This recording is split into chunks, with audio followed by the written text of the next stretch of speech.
What's up, everyone? Welcome back to another video. Let's talk about questioning everything that we've learned about orgasms through the mainstream media. It's interesting because I know it seems like now more than ever, we're really pushing back on a lot of the information that's been provided to us. And for me, it's a little bit of a mixed bag. I think when you hear things, obviously, today, like fake news, it really pertains to what we hear a lot in politics. And we are seeing a lot of stuff that we've been pushed towards just accepting over the years may have been proven false.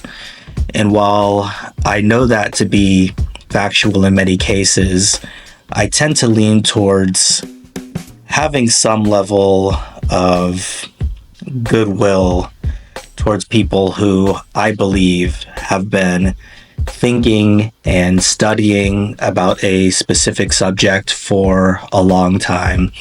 I know that as a Black person, I've never felt that our best thinkers and our brightest minds have ever been propelled on a national level to discuss issues of racism and inequality.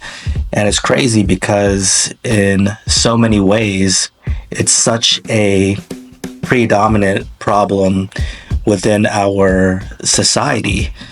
And so we're never given the best information. And many times it could also be an issue of the people speaking on the subject matter not even knowing what they're discussing. And when it comes to sex and sexuality, I really believe that to be the case. I think there's been so many incorrect teachings over the years mixed with social programming, religious and spiritual programming, that it's gotten to a point where somebody knowing how to work with their sexual energy, how to conserve and transmute their sexual energy is very rare. If you think about what you're taught in school, if you ever took a sexual education class, if you think about what you're taught watching television or listening to music, you start to understand that we need to take all of this information that was pushed on us and really flip it inside out. That's how backwards the teachings that we've been taught are on this subject. When I think about semen retention, for example, it's always taught that people should have as many orgasms as they would like, and it will have no detriment to your physical health, no detriment to your mental and spiritual health. But the more you learn about this subject, the more you realize that that couldn't be more untrue. Now, it's not extremely overt, like you're going to go to your doctor and your doctor's going to say, man, I know what the problem is. You got it in last night, and that's why you're dealing with all of these health ailments. It's not like that. It's more like death by 1,000 needles. You're slowly losing your energy and you're becoming fatigued. And this fatigue affects every other area of your life. There's a saying that you're only as old by the amount of energy that you have.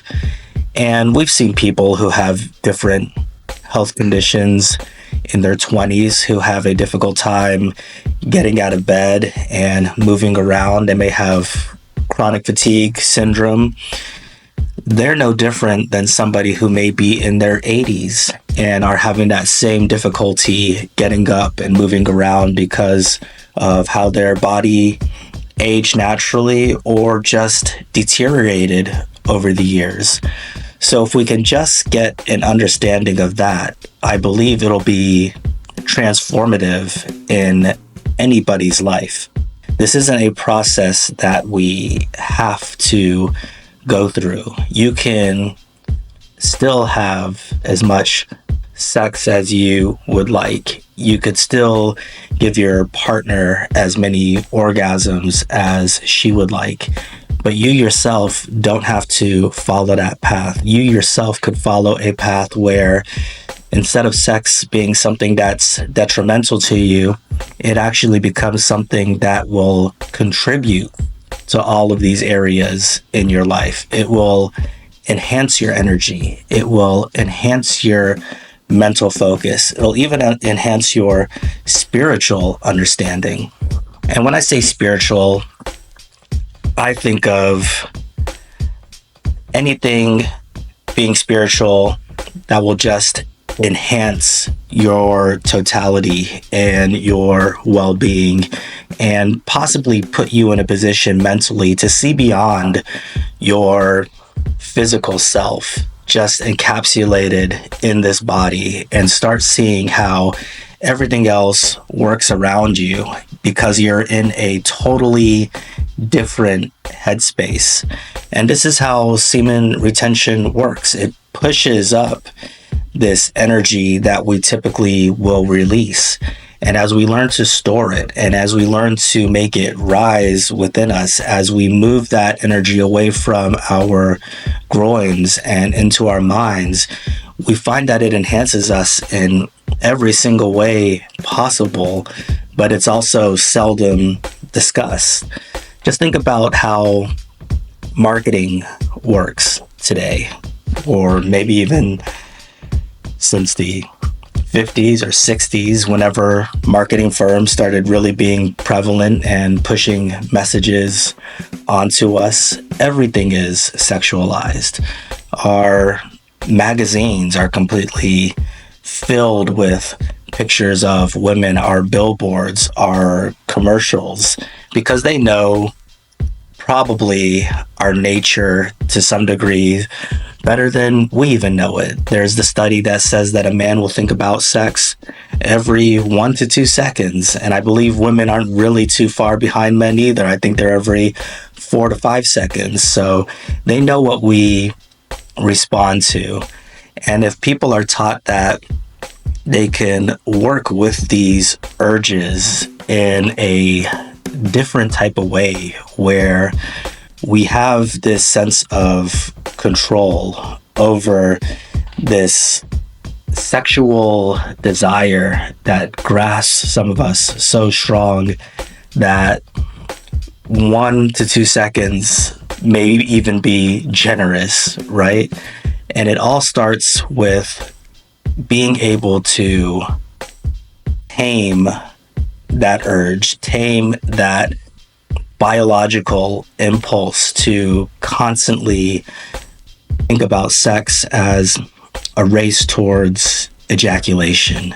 And the more that we can turn away from that, the more that we can analyze everything that people are telling us about sex, the more we'll find this sense of knowledge about who we actually are and how we actually function. It's no different than people who believe that by the time they're 50 or 60 years old, they're supposed to be moving around as if they're 70 years old, 80 years old. So much of this stems from the seed that's planted inside of our mind when we're telling ourselves, once you hit 50, you know you're going to start deteriorating rapidly. And when we really buy into that and we really start believing it, it becomes a self-fulfilling prophecy. We see that it starts to happen. We see that we start feeling more aches and pains, and we're feeling more discomfort in our body. Now, of course, our bodies are made to follow this process of growing and getting stronger, and then we get to the other side of the hill and we do start seeing decline. But the pace that we've been told to accept is so far from true. Where you look at it today, we see many 70-year-olds who are operating as if they're 60. And at that age, that is incredible progress because they didn't buy into the social programming. They learned that if you strength train, if you're lifting weights, if you're walking and you're moving your body and you're stretching, that you don't have to do what everybody else is doing. And if we just look about that with semen retention as well, we'll see that the more we decide we're going to go against what everybody is telling us, the more we decide that these experts aren't providing us with adequate information, that the actual truth is something that once you go out and discover, and you do have to discover it, which makes it such a beautiful process because very few people are going to give it to you. Very few people are going to just lay it out for you. You have to have first a desire, and then you have to have a willingness to go out and study, learn, experiment, see who you are. And you'll find that everything that we're being told about this is totally the opposite. And when you put yourself in that category of the few, just like in any area of life where we're finding success, if we want to do what everybody else is doing, we're going to get what everybody else is getting. But when we're willing to have this principle of saying, no, I know this is incorrect and I'm going to do something different. I don't care how bizarre it sounds. I don't care who gets it or who doesn't get it. I don't care who may be laughing. I'm going to stick with these principles that's going to separate me from other people. As they say, when you grow, you outgrow. And so you're going to use these techniques to outgrow all the people who are just following this one standard path, who are following this path of deterioration, who are following this path of mental fatigue, who are following this path of any sexual activity totally taking them out of their normal function. It's that cliche of a man having sex and he is completely useless afterwards. He's knocked out, he's dead on the pillow, he can't do anything. This is going to be a way of having sex and a way of understanding sexuality that's going to contribute to our livelihood. It's going to contribute to any other area that we decide we want to channel this energy in. You can go out, work out, have plenty of energy for it, contribute to anything that you're trying to do creatively. Take on these endeavors, have the proper headspace to think clearly and think outside the box and see how you can implement all of these new concepts and ideas into what we're doing. We could channel this into our spirituality. We could practice meditation and moving our energy and having this mindset and headspace that's going to help us view things differently with a clear mind.